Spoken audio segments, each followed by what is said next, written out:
In March 1944, Nazi Germany invaded its own former ally, Hungary, and quickly began rounding up the local Jewish population. This counter tracks the immediate human cost of that occupation.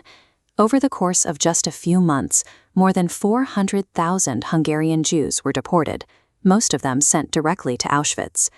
Back in the United States, the newly created War Refugee Board watched this crisis unfold and realized they had to intervene. They needed a neutral operative willing to walk directly into occupied Budapest. Saving the remaining population required a logistical solution. The Allies needed someone willing to infiltrate and hack a fully operational extermination machine from the inside. Enter Raoul Wallenberg. He was a 31-year-old Swedish businessman, born into a wealthy family and working in the import-export trade.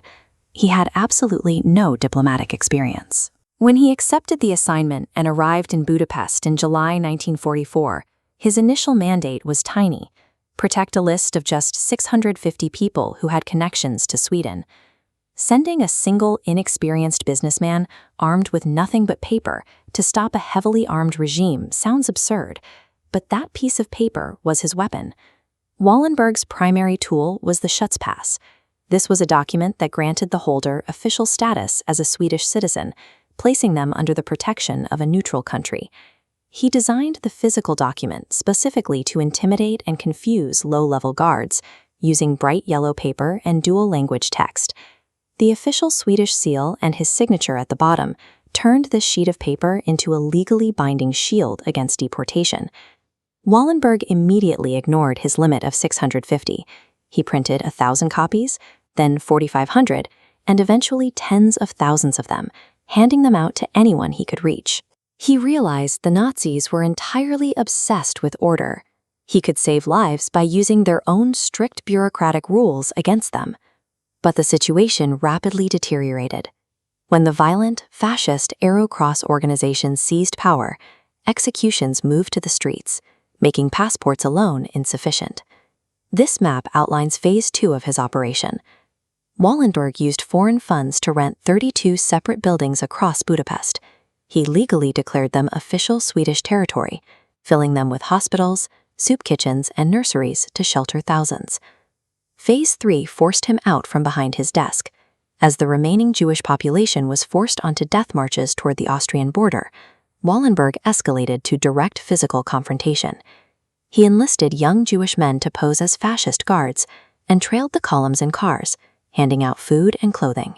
He would walk right up to the marchers, shout random names, thrust forged passports into their hands, and physically pull them out of the line. Through sheer bluffing, creating pseudo-real estate, and running a massive forgery operation, Wallenberg successfully shielded an estimated 100,000 people from execution. By January 1945, the tide of the war turned. The Soviet army arrived and violently besieged the ruins of Budapest. Wallenberg decided to stay and meet with the incoming Soviet military command. As he was led away, he remarked that he wasn't entirely sure if he was being taken as their guest or their prisoner. Suspected of espionage due to his connections with the American War Refugee Board, he was arrested by the Soviets.